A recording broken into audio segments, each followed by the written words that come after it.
Hello everyone, আজকে ভিডিওটা এখান থেকে স্টার্ট করা যাক। চলো, আমি এখন সবাই স্নান করে এসেছি, ছাদে যাব ফুল তুলতে, সেটা তোমাদেরকে দেখায়। দেখো, ছাদে চলে এসেছি, নয়নতারা ফুলগুলো তুলে নিচ্ছিলাম। আজকে ছিল বৃহস্পতিবারে পুজো দিতে গেলে একটু টাইম লাগে, তাই সকাল সকাল স্নান করে নিয়েছিলাম যে সকালে পুজো দিয়ে নেবো তাড়াতাড়ি করে।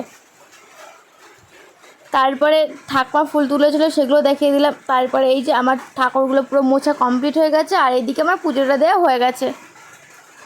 আমার পুজো দেওয়াটা কেমন লাগছে তোমরা একটু বলো। A few moments later. আর আমাদের রেগুলার কি কাজ থাকে সেটা তোমাদের আজকে শেয়ার করব তোমাদের সঙ্গে।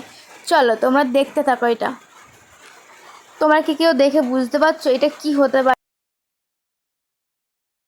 আমাদের বাড়িতে ফুচকা তৈরি করি, তা আমি আর আমার মা মিলে এখন বেলছিলাম। এই সমস্তগুলো বেলা হয়ে গেছে কমপ্লিট অর্ধেক, আর এইগুলো বেলবো। বেলা হয়ে গেলে পরেই উনুনে পরে ভাজবে। আর আমার বাবা আটা মেখে দিয়ে কাজে গেছে, আমি আর আমার মা মিলে বেলছি। তারপরে আমার বাবা যখন কাজে যায় না, তখন ছুটি থাকে, তখন আমি, আমার বাবা আর মা, আমরা তিনজনে মিলেই করে নিই ফুচকাগুলো।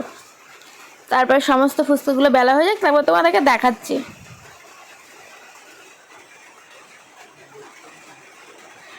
এই যে এদিকে আমার মা আবার ফুচকাগুলোকে ভাজছিল, সেটা তোমাদেরকে দেখিয়ে দিচ্ছিলাম।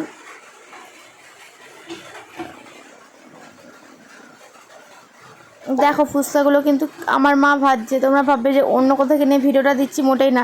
সেই জন্য তোমাদেরকে সেই জন্য ফুচকা তৈরি করা থেকে ফুচকা নিয়ে বিক্রি করতে নিয়ে যায়, সেটা পুরো দেখাচ্ছি তোমাদেরকে। দেখো, বিকেলে আমার বাবা ফুচকা নিয়ে যায়, তাই আলু মাখা টক জলটা রেডি হয়ে গেছে। দেখো, টক জলের কালারটা কিন্তু খুব সুন্দর এসেছিলো। তারপরে আমি ফুচকার সাইজগুলো দেখাচ্ছিলাম তোমাদেরকে, আর আমি একটু খেয়েও দেখালাম যে সত্যি কি মিথ্যে আমাদের ফুচকা বিক্রি করে কি না। আর ভিডিওটা আজকে এই পর্যন্ত ছিল, বেশি লং করলাম না। চলো তোমরা আমার চ্যানেলটাকে সাবস্ক্রাইব করে দাও ততক্ষণে, আর আমি ফুচকাটা খেতে থাকি। বাই।